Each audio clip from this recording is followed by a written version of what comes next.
Hello everyone and welcome to success Shri Punjab. सफलता के रुख में आपका बहुत बहुत स्वागत है। मैं तहे दिल से आप सबका यहाँ पर स्वागत करता हूँ।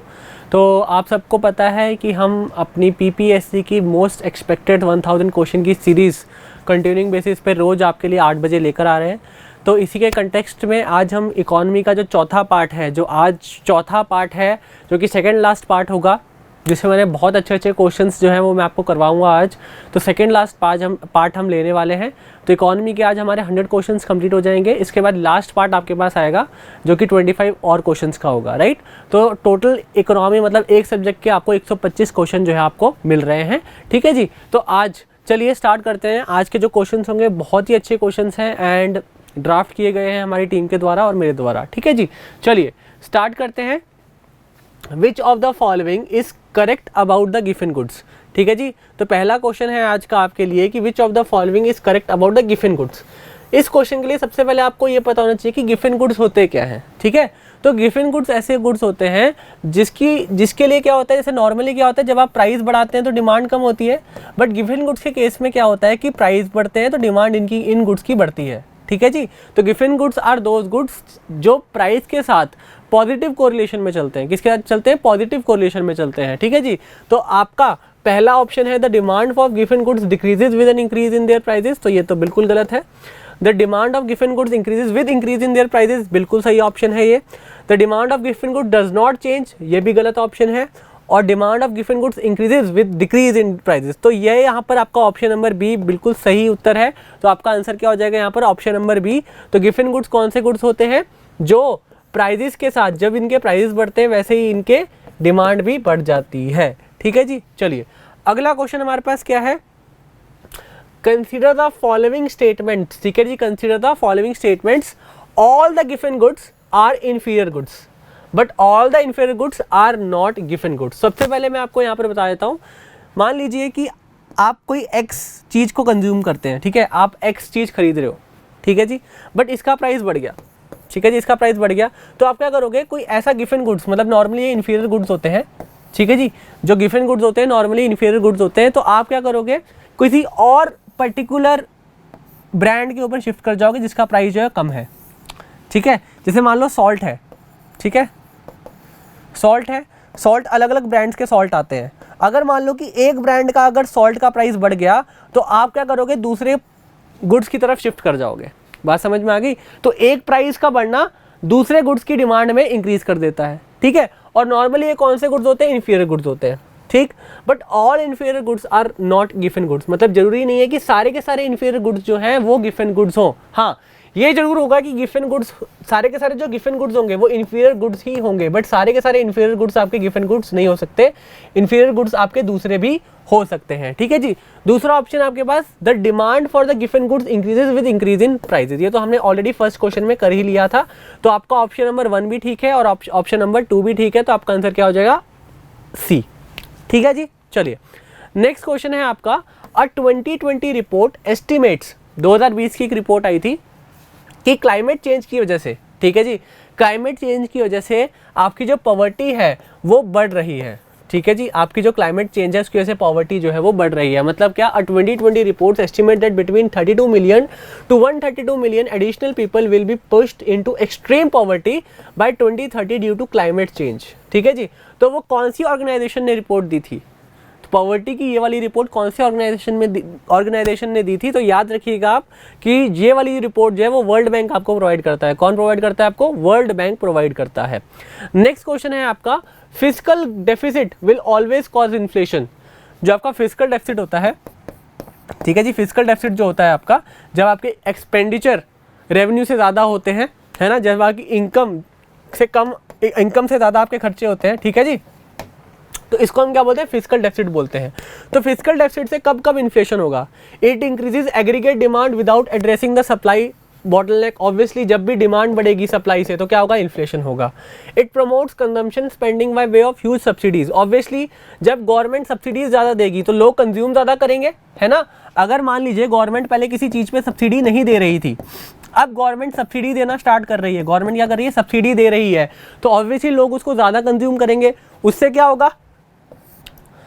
ऑब्वियसली उस प्रोडक्ट की डिमांड क्या है, वो बढ़ जाएगी, राइट। तो आपका आंसर क्या होगा, इन दोनों चीज़ों से, इन दोनों ऑप्शन से आपकी इन्फ्लेशन जो है बढ़ेगी, तो आपका आंसर क्या होगा, बोथ 1 and 2।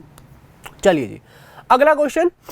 हाँ, it excludes the burden of past debt and shows the net increase in government indebtedness due to the current year's fiscal operations.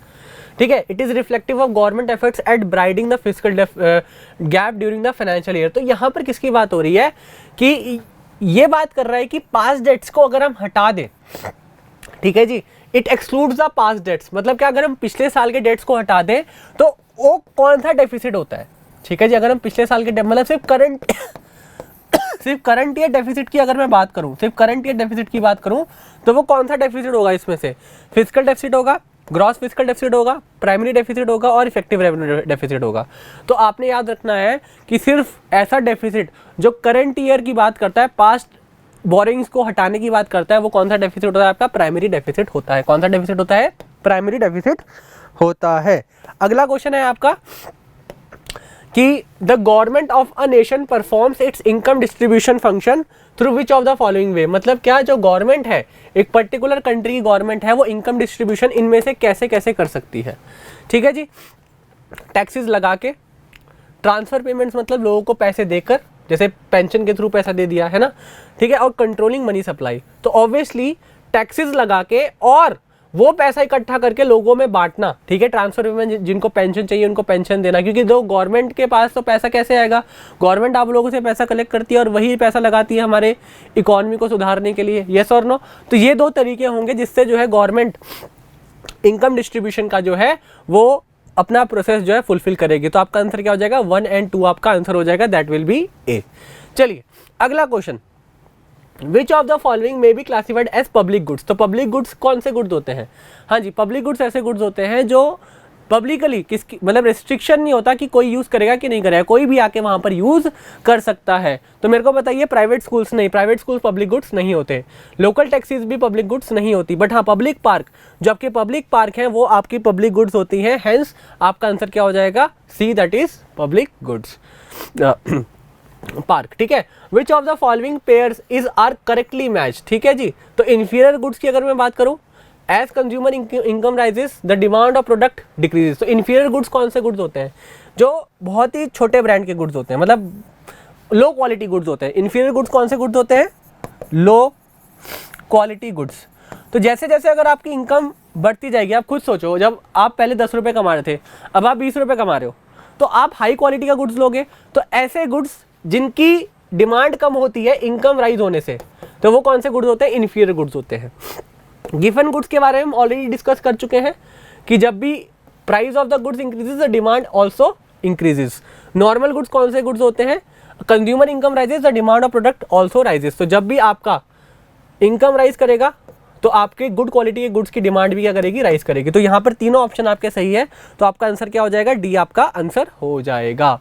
ठीक है जी, चलिए अब अगला question, consider the following statements about demerit goods. Demerit goods ऐसे goods होते हैं, demerit goods कौन से गुड्स होते हैं, जो आपकी हेल्थ को इम्पैक्ट करते हैं, हेल्थ को इम्पैक्ट करते हैं, या फिर उसको कंज्यूम करने से आपके लिए, सेहत के लिए वो हानिकारक चीज़ होती है। ठीक है जी, जैसे अगर मैं बोलूँ सिगरेट की बात अगर मैं करूँ, ठीक है जी, सिगरेट की अगर मैं बात करूं, तो ऐसे गुड्स, इनको हम क्या बोलते हैं, डीमेरिट गुड्स बोलते हैं। ठीक, a demerit goods is a good whose consumption is socially undesirable due to the perceived negative effect on the consumer themselves. तो यहाँ पर बात हो रही है कि जो डीमेरिट गुड्स होते हैं, अगर वो पर्सन उसको कंज्यूम कर रहा है, अगर कोई पर्सन डीमेरिट गुड्स को कंज्यूम कर रहा है, तो उसके कंज्यूम करने से उसी को हानि पहुंचेगी। Then government often levy taxes on these goods, बिल्कुल ठीक है, गवर्नमेंट जो है इसके ऊपर ज़्यादा टैक्सेस लगाती है। All negative externalities are demerit goods. अब ये तीसरा जो पॉइंट है वो क्या बोल रहा है कि जितनी भी नेगेटिव एक्सटर्नलिटीज होती है, नेगेटिव एक्सटर्नलिटीज मतलब पॉल्यूशन। अब देखो पॉल्यूशन जो है वो आपकी कार से भी होता है, कार तो डीमेरिट गुड नहीं है, बात समझ में आ रही है। तो नेगेटिव एक्सटर्नलिटीज मतलब क्या, पॉल्यूशन, एक तरह से मैं एग्जांपल दे रहा हूँ, पॉल्यूशन। तो पॉल्यूशन ये जरूरी थोड़ी है टोबैको से हो या फिर सिगरेट से हो, कार से भी हो सकता है पॉल्यूशन तो, बट कार जो है वो आपका डीमेरिट गुड नहीं है। तो आपका ऑप्शन नंबर 1 और ऑप्शन नंबर 2 बिल्कुल सही है, तीसरा ऑप्शन आपका बिल्कुल गलत है। तो आपका आंसर क्या हो जाएगा, 1 and 2 only, that will be your answer A. अच्छा, यहाँ पर ट्रू की बात की गई है ना, ठीक है जी। तो यहाँ पर बात की गई है, हाँ, तो आपका 1 and 2 दैट इज ए आपका आंसर ठीक होगा, बिल्कुल सही है। तो ए आपका यहाँ पर डी गलत है, ए आपका आंसर जो है बिल्कुल सही होगा। चलिए अगला question, rise in prices in which of the following sector will impact the core inflation. तो सबसे पहले आप कोर इन्फ्लेशन का मतलब समझिए। जब कोर इन्फ्लेशन की अगर मैं बात करता हूँ तो एक तो होती है आपकी हेडलाइन इन्फ्लेशन और एक होती है आपकी कोर इन्फ्लेशन। तो कोर इन्फ्लेशन में से जब आप फूड एंड फ्यूल, ठीक है, फूड और फ्यूल को आप हटा देते हैं तो आपकी क्या निकल के आती है, कोर इन्फ्लेशन निकल के आती है। तो कोर इन्फ्लेशन के लिए यहाँ पर क्वेश्चन पूछा गया है, rise in prices in which of the following sector will impact the core inflation. तो मैन्युफैक्चरिंग सेक्टर हो गया, इलेक्ट्रिसिटी हो गया, ऑयल हो गया, एग्रीकल्चर प्रोडक्ट्स हो गया, ठीक है। ये तो फूड की बात कर रहा है, ये भी फ्यूल की बात कर रहा है, ये भी फ्यूल की बात कर रहा है। तो अगर मैं इन तीनों को हटा दूं, बिकॉज ये तीनों की तीनों किसका पार्ट नहीं है, कोर इन्फ्लेशन का पार्ट बिल्कुल भी नहीं है, तो आपका आंसर क्या हो जाएगा, one only that will be manufacturing sector आपका आंसर हो जाएगा, ठीक है। चलिए अब अगला question, which of the following is और आर मनी मार्केट इंस्ट्रूमेंट। इनमें से कौन सा मनी मार्केट इंस्ट्रूमेंट है, certificate of deposits, commercial paper, treasury bills या फिर बिल ऑफ एक्सचेंज। तो यहाँ पर मैं आपको बताना चाहूँगा कि चारों के चारों 1, 2, 3 एंड 4 आपके मनी मार्केट के इंस्ट्रूमेंट्स है। अब देखो मनी मार्केट के इंस्ट्रूमेंट्स आप देख लो, मनी मार्केट ऐसी मार्केट होती है शॉर्ट टर्म फंड्स में डील करती है, शॉर्ट टर्म फंड्स में डील करती है। तो ये सारे के सारे आपके कौन से हैं, शॉर्ट टर्म फंड्स के एग्जांपल हैं। और कैपिटल मार्केट कौन सी मार्केट होती है, जो लॉन्ग टर्म फंड्स में डील करती है। कैपिटल मार्केट जो है वो लॉन्ग टर्म फंड्स में डील करती है, शेयर्स, डिवेंचर्स, बॉन्ड्स, ठीक है। ये सारे के सारे किस में आते हैं, आपकी कैपिटल मार्केट में आते हैं। और कैपिटल मार्केट को आप फर्दर क्लासीफाई करते हो प्राइमरी मार्केट और सेकेंडरी मार्केट में, ठीक है जी। चलो अगला क्वेश्चन है आपका, consider the following statement about the security exchange board of India. तो security exchange board of India क्या है, ये एक स्टैट्यूटरी बॉडी है, बिकॉज ये एक एक्ट से बनाई गई है, ठीक है। It is a statutory body made by a particular act. देखो जब भी कोई बॉडी इंडिया में बनाई जाती है एक स्पेसिफिक एक्ट पास करके, तो उसको हम स्टैट्यूटरी बॉडी बोलते हैं। और security exchange board of India का काम क्या है, रेगुलेट करना है किसको, स्टॉक मार्केट को। जो हमारी इंडिया की स्टॉक मार्केट है उसको रेगुलेट करने का काम है किसका, security exchange board of India का, ठीक है जी। तो फर्स्ट इसका जो सेंटेंस है वो है, it is a non statutory body, बिल्कुल भी ये गलत है, एक स्टैट्यूटरी बॉडी है ये। It regulates credit trading agencies in India. Obviously stock market और क्रेडिट ट्रेडिंग एजेंसीज दोनों को ये बॉडी जो है रेगुलेट करती है। तो आपका ऑप्शन नंबर 1, ये फर्स्ट सेंटेंस तो गलत है, बट हाँ सेकंड जो है आपका बिल्कुल सही है। तो आपका आंसर क्या हो जाएगा, विच of the following statement is correct. तो आपका आंसर क्या हो जाएगा, दैट इज बी, मतलब कौन सा ऑप्शन आपका सही है, सेकंड ओनली, सेकंड ओनली आपका ऑप्शन सही है। चलिए अगला क्वेश्चन है आपका, according to the fiscal responsibility and budget management FRBM, ठीक है, FRBM के रूल्स है, rolling target have been set off in to for certain indicators, which of the following are the components for the rolling targets, ठीक है जी। Fiscal deficit as a percentage of GDP, tax revenue as a percentage of GDP, foreign debt as a percentage of GDP और GDP growth rate. तो यहाँ पर पूछा गया है जो FRBM का रूल्स हैं उसके अकॉर्डिंग जो टारगेट है, ठीक है जी, जो टारगेट अचीव करने हैं गवर्नमेंट ऑफ इंडिया के द्वारा, कौन कौन से स्तरों पर कौन कौन सी बातें जो है किन किन बेसिस पे गवर्नमेंट जो अपने टारगेट्स अचीव करती है। तो यहाँ पर मैं आपको बताना चाहूँगा दैट इज ए आपका आंसर होगा, क्योंकि गवर्नमेंट जो है वो सिर्फ किसकी बात करती है, fiscal deficit as a percentage of GDP, fiscal deficit को हटाना है, और tax revenue as a percentage of GDP, मतलब क्या, जैसे जैसे GDP इंक्रीज होगी वैसे वैसे आपका टैक्स रेवेन्यू भी इंक्रीज होगा, ठीक है जी। तो आपका आंसर क्या हो जाएगा, ए आपका आंसर हो जाएगा। अगला क्वेश्चन है आपका, which of the following has or have impacts on World Bank ease of doing business, ठीक है। Ease of doing business, ease of doing business का मतलब क्या होता है कि गवर्नमेंट की ड्यूटी है कि जितने भी बिजनेसमैन हैं, कंट्री के जितने भी बिजनेसमैन हैं, उनको एक अच्छा तरीका देना, एक सिंपल वे देना बिजनेस करने का। तो यहाँ पर वर्ल्ड बैंक जो है वो ईज ऑफ डूइंग बिजनेस की रैंकिंग देता है, उसमें से कौन से स्टेटमेंट जो है, कौन कौन सी स्टेटमेंट जो है इंपैक्ट करती है इस रैंकिंग को। तो India certification of WTO trade facilitation agreement in 2016, the arbitration conciliation amendment act 2019 and police reform. तो पुलिस रिफॉर्म्स तो बिल्कुल भी नहीं करते, ठीक है, पुलिस और बिजनेस का कोई कनेक्शन नहीं है। तो आपके ये पहले दो ऑप्शन है वो बिल्कुल सही है। तो आपका आंसर क्या हो जाएगा, 1 and 2 ओनली, ठीक है जी। चलो अगला क्वेश्चन है आपका, with reference to the Indian initial public offer, IPO क्या होता है, पहली बार जब कोई कंपनी प्राइमरी मार्केट में, ठीक है, प्राइमरी मार्केट में अपने शेयर्स को इशू करती है। जैसे मैंने आपको बताया ना, कैपिटल मार्केट 2 टाइप का होता है, एक प्राइमरी मार्केट होता है और एक सेकेंडरी मार्केट होता है। प्राइमरी मार्केट में जब कोई कंपनी पहली बार शेयर अपने इशू करती है तो उसको प्राइमरी मार्केट में किया जाता है, और जब शेयर एक बार इशू हो जाते हैं उसके बाद जो ट्रेडिंग होती है वो कहाँ पर होती है, आपकी सेकेंडरी मार्केट में होती है। ठीक है जी। तो यहाँ पर क्वेश्चन ये है, with reference to the initial public offering consider the following statement. तो it is the offer of a stock of a company for the first time in the secondary market. देखो सेकेंडरी मार्केट में नहीं होता, primary market में होता है, जैसा कि मैंने आपको बताया किस पे होता है, प्राइमरी मार्केट में होता है। Then foreign institutional investor are not permitted to invest in IPOs in India through stock exchange. तो जो फॉरेन इंस्टीट्यूशनल इन्वेस्टर हैं that are not permitted to invest in IPO in India through stock exchange, which of the following statement are correct. तो यहाँ पर मैं आपको बताना चाहूँगा पहला स्टेटमेंट तो बिल्कुल गलत है, इवन जो आपका दूसरा स्टेटमेंट है वो भी बिल्कुल गलत है, क्योंकि फॉरेन इंस्टीट्यूशनल इन्वेस्टर को भी अलाउड है इंडिया में शेयर्स खरीदना। ठीक है जी। चलो नेक्स्ट क्वेश्चन है आपका, consider the following statement with respect to treasury bills. ठीक है, ट्रेजरी बिल्स के बारे में क्या बात की गई है, यहाँ पर 3 स्टेटमेंट लिखे गए हैं। These are issued by the government, बिल्कुल सही बात है, गवर्नमेंट ऑफ इंडिया इशू करती है लोन लेने के लिए, फाइनेंस लेने के लिए। ठीक है जी। These are primarily long term borrowings, नहीं बिल्कुल लॉन्ग टर्म बोरिंग्स नहीं होती है, मैक्सिमम इनका जो पीरियड होता है 365 डेज तक का होता है। ठीक है जी। These are available at zero coupon interest rate, बिल्कुल ठीक है। कभी कभार गवर्नमेंट क्या करती है, इनको जीरो इंटरेस्ट रेट पे इशू कर देती है और बाद में बोलते हैं कि हमसे तुम ज्यादा पैसे ले लेना। ठीक है जी। तो आपका आंसर क्या हो जाएगा, 1 और 3 आपका आंसर हो जाएगा। ठीक है जी। तो आंसर क्या हो जाएगा आपका 1 और 3। ठीक है जी। अच्छा, इनकरेक्ट की बात की गई है, बिल्कुल ठीक है। तो यहाँ पर इनकरेक्ट की बात की गई है, ये 1 और 3 आपका बिल्कुल करेक्ट स्टेटमेंट है। यहाँ पर बात की गई इनकरेक्ट की, तो आपका आंसर क्या हो जाएगा 2। ठीक है जी। तो 2 only, that is B will be your answer. बात समझ में आ गई आपको। चलिए अगला question, consider the following statement with respect to ESIC। ठीक है, employ state insurance corporation of India. It is a statutory corporation body. ठीक है जी। It is an autonomous body, autonomous मतलब जिसके खुद के रूल्स एंड रेगुलेशंस होते हैं।